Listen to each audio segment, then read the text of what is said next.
Future Gokin here, and it's time for Gokin impressions. Probably scuffed Gokin impressions.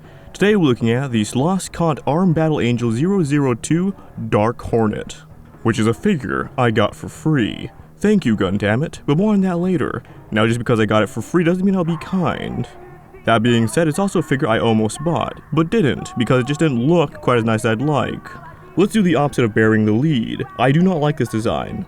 I like it more than their first figure, but that's hardly a compliment. I like licking wet cement more than their first figure. Ugh. This comes with a cel-shaded 3D render of the design, instead of a 2D illustration, which is fine. There's a lot of great 3D designers out there. I just don't think whoever designed this did a particularly good job. The color choices are weird. It's so white that I don't know if you can even see it. And I really don't like how flat and dude-like the face is. Even with the mask on, it still doesn't look good, because this line is too low, and her dumbass eyes are still present. I'll give it to her. She's got nice pants, but her shirt might as well drop the R, because it's shit. I do like underboob, but not in this case. It looks weird, and the shirt never stays in place, so sometimes, or I guess most times, it's not underboob, it's just boob. She looks significantly better without clothes, according to my sister, but I have to disagree. She looks as bad if not worse, which by the way, taking the clothes off is a complete fucking bitch. And was also impossible when I got the figure, but you'll find out why in the next segment.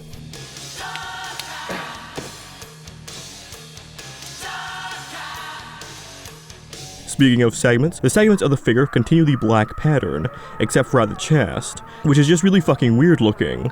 The black pattern itself is not great, it doesn't flow with the anatomy or create a particularly distinct mechanical motif, so it just doesn't do anything for me.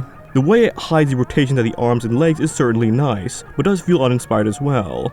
It's a little bit interesting how the segmentation is supposed to be part of the design, but I really had to look at the figure to notice this, as I found it kind of weird that there were almost no seams except for here.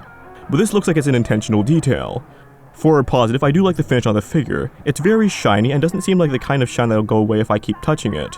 As the name would suggest, these are inspired by Alita Battle Angel, or at least that's what I'm assuming. Arm Battle Angel, Alita Battle Angel, ABBA. I was kind of wondering if I just don't like the Alita Battle Angel art style, but then I took a gander and nope, I do in fact like this.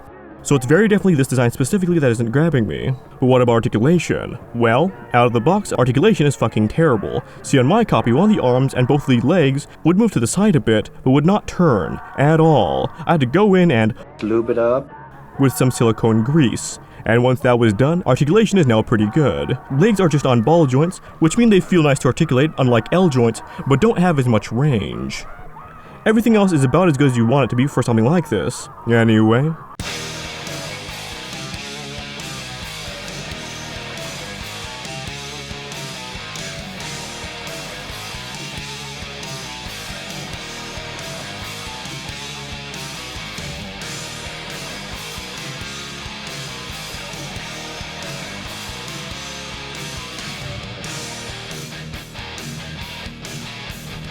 You just get two faces, both of which are underwhelming, much like the mask, which is weird for reasons mentioned previously, but at least attaches fine, the hair keeps it in place. Hands are a standard 4-pair, closed, open, choppy, and weapon holding. What weapon? Why, a sword, you silly goose, which can be stored in her pants sheaths, and 2 knives, which can also be stored in her pants sheaths.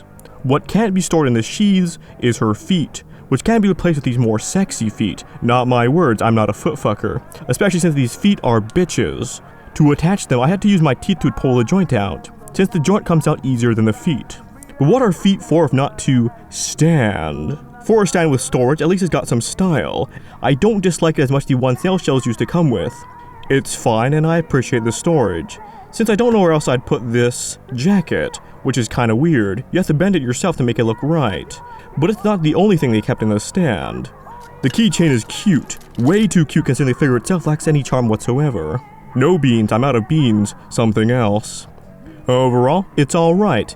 If unlike me you actually like this design, then I am able to recommend it. And you can get it at Gundamit. Don't forget to use code GOKIN to support your favorite reviewer thing. It's the only way I get a cut, you gotta use it. For me, please. But alas, those are my Gokin impressions, make of it what you will. Thank you to the patrons. You know what else is poorly designed? This patron's fucking brain. I can only blame myself for recording this, and I'll see y'all next time.